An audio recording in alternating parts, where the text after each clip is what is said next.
네, 그간 숨가쁘게 달려왔던 국내 증시 오늘은 숨고르는 모습이었습니다. 코스피가 3,100선을 넘어서고 국내 증시가 랠리를 보이는 동안 함께 달렸던 업종은 또 증권주, 은행주가 있었죠. 맞습니다.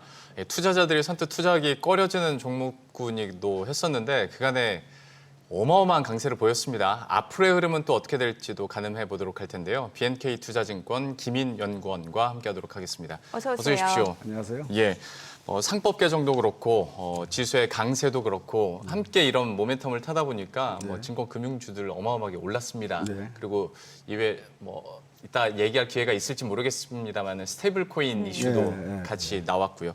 최근 금융주들 움직임은 어떻게 보고 계십니까? 지금 올해 코스피가 30% 올랐거든요. 많이 올랐죠. 30%. 예, 그런데 증권주는 100% 올랐습니다. 와. 은행주는 33%. 그러니까 증권주가 70% 정도, 70%를 아웃퍼폼하고 있고, 뭐 은행주는 그냥 코스피랑 비슷하게 가고 있다는 네. 거죠. 네. 두 섹터의 공통점은 1분기에 이어서 2분기 실적도 좋을 거라는 거. 그리고 또 증권주가 좀 더 많이 올랐던 건 신정부 출범의 정책 기대감이죠. 예. 5,000포인트 그렇죠. 시대 만들겠다. 그렇다면 관련된 우호적인 정책들이 나오지 않을까? 뭐 그런 기대감이 네. 있을 거고요. 또 하나는 지금 이제 그 2월달, 5월달 기준금리 인하했는데 경기가 안 좋다 보니까 한 번 더 인하가 좀 컨센서스예요. 시장금리가 하락하면 아무래도 증권주가 조달 쪽에 좀 더 그 긍정적인 부분이 네. 있고 또 지금 신정부 들어서 어쨌든 그 자금을 조기 집행을 하고 있잖아요. 좀 더 많이 하고 있고 결국 이제 유동성 장세가 올 거라는 기대감입니다. 그래서 그런 기대감 때문에 증권주가 은행주보다는 좀 더 아웃퍼폼을 많이 했고 아마 섹터 내에서도 가장 많은 아웃퍼폼을 하지 않았을까 그런 생각이 듭니다. 최근에 그 고객 예탁금 빠르게 네. 들고 있잖아요. 좀 어느 정도 수준인가요? 지금 고객 예탁금이 사실 3월에 관세액이 나오면서 한 51조까지 감소했거든요. 57조에서. 네. 근데 신정부 들어서 고객 예탁금이 한 20% 늘었어요. 지금 한 64조 원까지 와. 증가를 했습니다. 근데 네. 이 고객 예탁금이라는 것은 사실 이제 증권주의 긍정적인 부분들은 뭐냐면 언제든지 내가 주식시장에 들어가겠다라는 그렇죠. 대기 자금이거든요. 예. 그러니까 시장이 하락할 때도 이 자금들, 대기 자금들이 언제든지 하락을 방어해 줄 수 있는 역할이라는 부분이고 예. 그렇다면 시장이 이런 하방 경성이 있고 시장이 긍정적으로 작용한다면 증권주는 시장하고 같이 가는 거니까 그렇죠. 네. 증권주에 있어서도 이 고객 그러니까 투자 예탁금은 동행 지표로서 작용하고 있습니다. 그 브로커리지 수입이 늘어나는 게 기대가 되겠지만 네. 주가가 막 100%씩 오르다 보니까 네. 실적과 비례할 수 있을까에 대한 아. 갸우뚱함도 사실 있긴 합니다. 예. 여기에 대해서는 어떻게 평가하세요? 지금 사실 이제 6월이 마무리가 안 됐어요. 네. 그러니까 증권주가 왜 이렇게 투자가도 어렵고 애널리스트도 어렵냐면 시장의 변동에 따라서 이 소리가 굉장히 크게 영향을 미쳐요. 네. 그러니까 얼마 전까지만 해도 사실은 뭐 그러니까 이란 뭐 폭탄 투하하고 예. 뭐 이런 문제들이 터지면 갑자기 증시가 확 무너지거든요. 그러니까 지금까지는 좋았는데 6월 말에 갑자기 뭐 그런 문제가 터져서 시장이 폭락하면 6월 기준으로 해서 실적은 평가하는 거니까 유가증권 관련된 이익들이 그런 이제 변동성이 이제 꽤 심하다는 부담이 있거든요. 그런데 그냥 단순하게 봤을 때 우선 이제 일평균 거래대금이 작년 2분기가 사실은 굉장히 그 증권주가 좋았어요. 시장 금리는 그때부터 빠지기 시작했어. 그러면 작년 2분기 실적이 굉장히 좋았는데 그때 일평균 거래대금이 2분기 때 21조 원이었어요. 네. 지금 24조 원 정도 나오거든요. 그러니까 이제 대체 거래소 포함해서. 네. 근데 가장 최근 일평균 거래대금은 40조 원까지 늘었습니다. 그렇다면 증권주의 수탁 수수료가 좋을 거다라는 게 한 가지 있겠고 예. 두 번째는 뭐 어쨌든 시장 금리가 2분기 때 한 30비 빠졌어요. 그러면 당연히 채권 쪽 가격이 올라가겠죠. 채권 네. 평가이익이 좋을 거고 주식 시장도 지금 3,100, 주식도 좋을 거고. 그럼 증권사들은 유가증권을 운영하고 있거든요. 네. 뭐 그런 부분들에서 유가증권 관련된 이익이 좋을 거고. 그래서 숫자가 정확히 나오기는 어렵겠지만 네. 어쨌든 작년 2월 달에 그 2분기 때 제가 그 커버하는 6개 증권사의 그 지배주주 순이익이 1조가 약간 넘었거든요. 예. 2분기에도 아마 컨센서스가 상향되면서 1조 원 이상의 이익, 워낙 작년이 좋다고 그랬잖아요. 그 정도 이익은 충분히 나오지 않을까라고 예상하고 있습니다. PF 쪽은 괜찮아요? PF는 사실은 얼추 마무리됐다고 보면 될 것 같아요. 아. 그러니까 PF는 비용이잖아요. 예, 예. 비용인데 우리나라 증권사 뭐 이건 좀 짧게 얘기 예, 드릴게요. 예. 우리나라 증권사가 국내에서 PF는 별로 터지질 않았어요. 대형사는. 네, 아. 왜? 시장을 주도하기 때문에 네네. 좋은 물건, 선순위 위주로 투자를 했습니다. 대형 증권사. 그러니까 중소형 증권사가 좀 끝물에 들어갔고 안 좋은 물건들을 많이 가져가다 보니까 안 좋은 거지. 대형 증권사들은 사실 국내 PF 영향이 별로 없었어요. 이제 다 끝났고요. 네. 다만 이제 해외 쪽 투자, 미래나 NH 같이 이제 해외 쪽 투자에 있어서도 얼추 지금 글로벌 그 시장들이 그 충격, 그러니까 그 자산 시장의 그 어떤 그 끝물은 다 끝난 것 같거든요. 예. 더 추가로 안 좋아질 것 같지는 않아요. 그래서 이 비용 측면에서 아까 얘기하셨던 PF나 이런 부분도 얼추 다 끝났습니다. 예.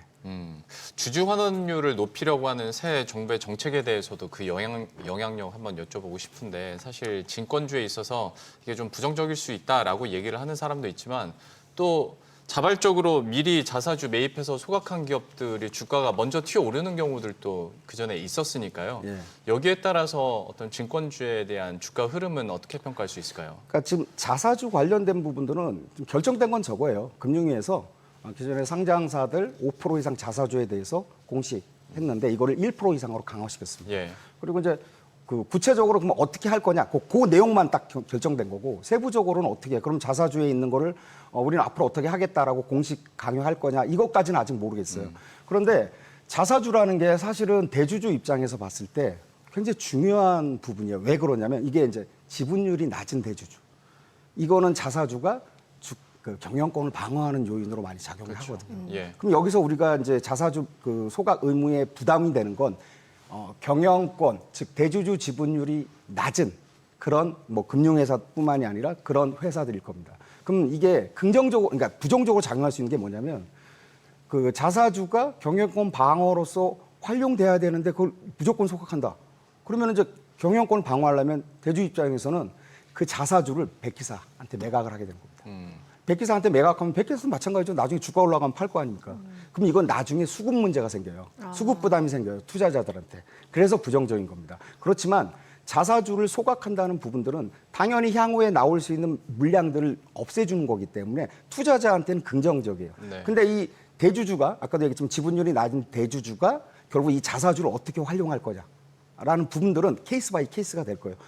아까는 부정적으로 얘기했지만 만약 긍정적으로 대주주가 지분율이 약하니까 오히려 주식을 시장에서 살 수 있잖아요. 네. 뭐 이런 측면도 있을 거고.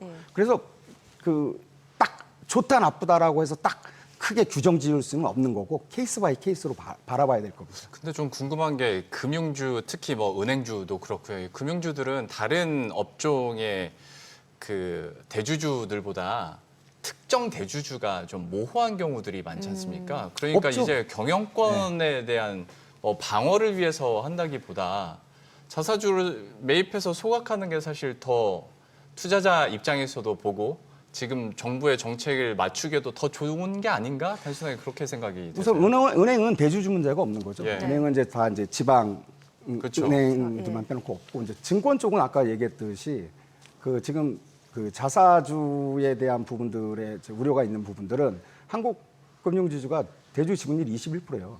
대신이 지금 18%입니다. 그러니까 경영권 방어를 하기는 어려워요. 근데 자사주가 한국 금융지주가 한 7% 정도 있고 대신은 22% 있습니다.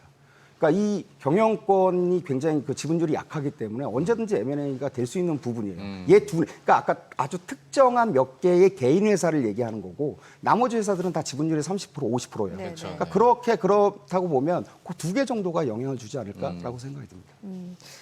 그 연구원님은 은행주보다는 이제 증권주 쪽이 매력이 더 좋다라는 의견이신 거잖아요. 아니요. 그건 아니에요? 예. 거기서 밸류에이션이 들어가야죠. 아, 밸류에이션. 그럼 은행주는 어떻게 보시는 거예요? 지금 이제 은행주가 지금 1분기 때도 실적이 좋았고 네. 2분기 때도 좋을 겁니다. 그리고 2분기. 올해 연간으로 보면 최대 실적이 거의 확실해요. 예. 그러면 이익은 최대 실적이 나올 거고요. 그 27년까지 그 총주주 환원이 50% 상향하기로 다 이미 공시를 한 거예요. 그러면 올해는 그 주주 환원율이 굉장히 높아지는 해예요. 그러니까 이익도 늘어나고 주주한테 환원하는 환원율도 상향되고. 네. 예. 그래서 이제 이 두 가지가 좋은 거고 또 하나는 싸요. 그러니까 증권주가 지금 대형 증권사가 평균 0.9배 정도인데 네. 은행은 지금 그 대표 리딩뱅크라고 하는 KB가 0.7배밖에 안 되고요. 하나나 신한이 0.6배, 나머지 은행들이 0.5배, 0.4배. 엄청 저평가. 그러니까 여전히 싸다는 거예요. 예, 그래서 밸류에이션 측면에서 이제 업황 자체의 기대감은 증권주가 좀 더 높을 수 있을지 네, 모르겠는데 그러니까 너무 빨리 올랐고 너무 많이 오른 거예요, 단기간에. 네. 그러니까 밸류에이션 측면에서 봤을 때는 증권주보다는 은행주가 좀 더 매력적이지 않나. 네, 그런 측면입니다. 혹시 그런데 요즘에 정부에서 대출을 좀 옥죄는 분위기지 네. 않습니까? 여기에 따라서 실적 타격은 걱정 안 해도 됩니까? 지금 은행의 모든 경영진의 화두는 CET1, 보통주 자본 비율을 상향시키는 겁니다. 그래야지 주주 환원을 많이 할 수 있거든요. 예. 그거는 이제 금감원하고 약속된 부분이에요. 네. 그러면 보통주 자본 비율을 상향하려면 두 가지입니다. 이익이 많이 나야 돼요. 네. 또 하나는 위험 가중 자산을 줄여야 됩니다. 네. 그러니까 같은 대출이라도 주택담보대출하고 중소기업 대출할 때 가중치가 달라요. 어쨌든. 근데 이제 그러다 보니까 이제 은행들 입장에서 볼 때는 이 성장을 낮추는 게 전체적인 그 틀이에요. 그러니까 대출 성장을 한 4% 내외로 낮추는 게 이거는 올해 작년서부터 이제 진행된 과정입니다. 예. 그 과정에서 그러면 주택담보대출을 굉장히 영향을 많이 줬냐? 주택담보대출이 아니거든요. 전체 틀은 대출 성장을 낮추는 거고요. 그리고 주담보대출 자체가 최근에 보면 그게 어떤 대출 성장에 영향을 주지는 않았어요. 그래서 DSR을 시행한다고 해서 실제로 이게 영향을 줄 거라고 보진 않고요. 특히 이제 DSR 시행하면 사실 은행들이 먼저 대출 시행하기 전에 규제 시행하기 전에 먼저 대출 성장하잖아요. 가계대출. 근데 2분기 때 보면 가계대출, 특히 주담보대출이 늘지 않았어요.